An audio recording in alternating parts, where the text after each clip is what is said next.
यहां पर एक प्रश्न उठ रहा है, महाराज एक बात बताओ, आप तो परसों के दिन कह रहे थे क्या, तापस भेष विशेष उदासी, तापस भेष विशेष उदासी, 14 बरस राम बनवासी, 14 बरस राम बनवासी। आपने कहा था कि तापस भेष, तापस का भेष मतलब तपस्वियों का भेष, संतों का भेष। विशेष उदासी, बड़े उदास, उदासी। हमारे ठाकुर साहब कल कह रहे थे, महाराज इस चौपाई के अंदर तीनों को वनवास के कई ने मांगा है, अपना अपना भाव है। तापस भेष विशेष उदासी और 14 वर्ष राम वनवासी, कहा तो राम जी के लिए ही है, लेकिन अपना अपना भाव है। मेरे भैया कह रहे थे कि उदासी शब्द है वो सीता जी के लिए आया है, तापस भेष विशेष, विशेष लखन जी के लिए आया है। इसलिए महाराज तीनों को बन जाना पड़ा। लेकिन छोड़ो इस बात को, मैं कहना क्या चाहता हूं, तापस भेष भगवान आज 14 वर्ष के लिए जब बन गए तो तापस संतों के वेश में,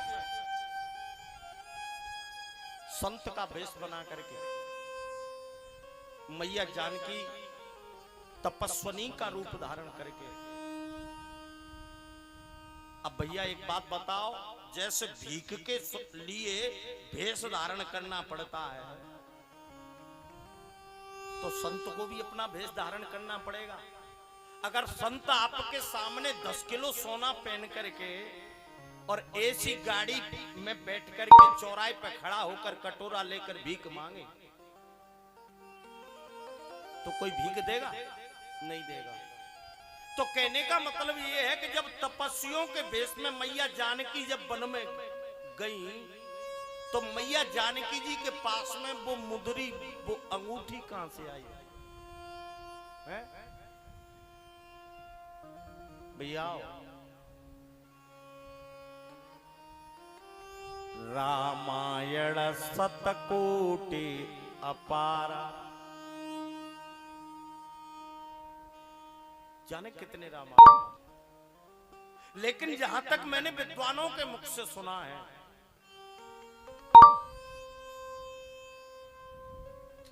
तो महाराज विद्वान जन कहते हैं कि 3 कन्या थी। कौन कौन सी? नैना, सुनैना और सुलोचना। नैना, सुनैना और सुलोचना, ये तीनों नाग कन्या थी।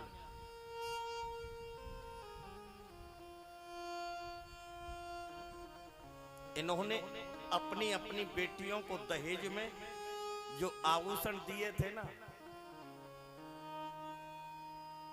वो आभूषण सुनैना को भी मिले थे, और वही अंगूठी सुनैना ने अपनी बेटी जानकी को दे दी।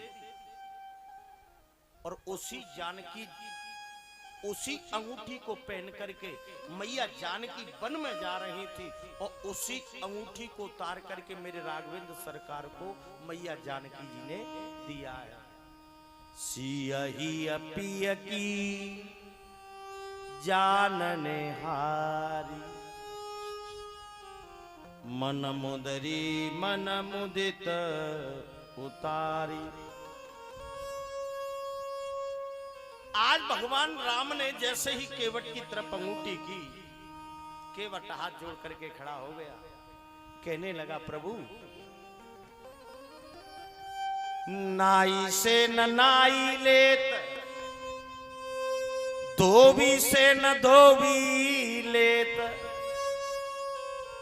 देखे उतराई मेरी जात ना बिगाड़ियो।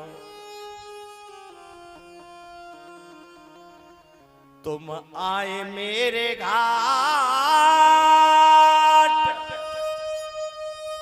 प्रभु पार मैंने किए,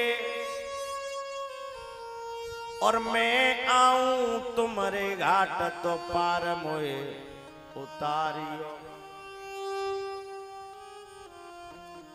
आज केवट भैया कहने लगे, नाथ आजू में काह न पावा, नाथ आज में काह न पावा, नाथ आज में काह न पावा, मिटे दोष दुख दारिद्र दावा, मिटे दोष दुख दारिद्र दावा। महाराज मेरा दोष मिट गया। प्रभु आज मैंने आपके दर्शन करके, आपके चरणों को धो करके मुझे सब कुछ मिल गया। प्रभु अब मेरी परछाई को भी कोई स्पर्श नहीं कर सकता। हे महाराज मुझे कुछ नहीं चाहिए, केवल अपना आशीर्वाद दे दो। आज केवट ने भगवान से कह दिया कि मुझे मेरे मालिक बहुत कुछ दिया है और तेरा शुक्रिया है, और तेरा शुक्रिया है। केवट ने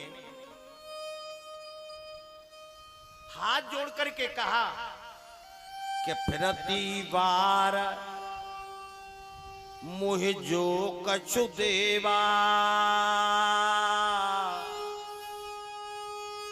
असो प्रसाद में सिर धर लेवा।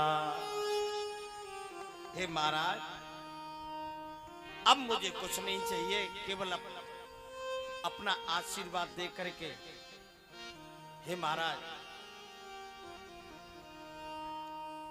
आज भगवान ने केवट को आशीर्वाद दिया। भगवान राम वहां से आगे की तरफ बढ़ते हैं। जैसे ही गंगा मैया से आगे की तरफ मेरे प्रभु बढ़े तो भगवान आगे चल करके सबसे पहले भरद्वाज ऋषि से जाकर के मिले।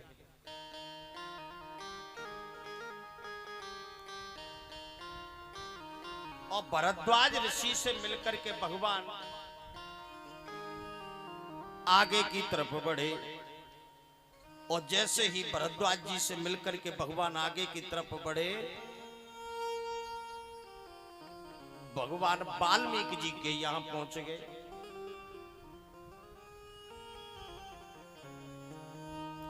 इधर महाराज निषाद राज गुह और सारे श्रृंगवेरपुरवासी वापस लौट करके आ रहे हैं। और जैसे ही लौट करके आ रहे हैं भगवान आगे की तरफ चले गए। लखन जानकी सहित प्रभु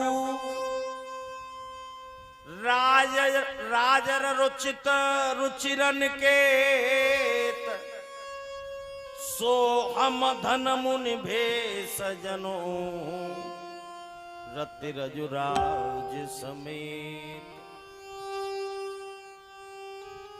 ऐसा लग रहा है मानो वन में भगवान राम, भैया लक्ष्मण, मैया जानकी जब विश्राम कर रहे हैं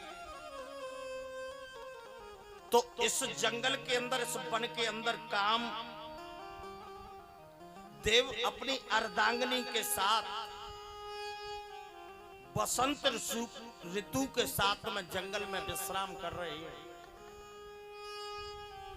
आज भगवान को तनिक भी कष्ट नहीं है। जो आते हैं उनको लाड़ लड़ाते हैं। यहाँ पर पूज्यपाद गोस्वामी जी तुलसीदास जी ने कथा का आज रूप बदल दिया। कहते हैं अब तक तो मैंने राम जी के हमने वन गवन की कथा सुनाई। अब जब निषाद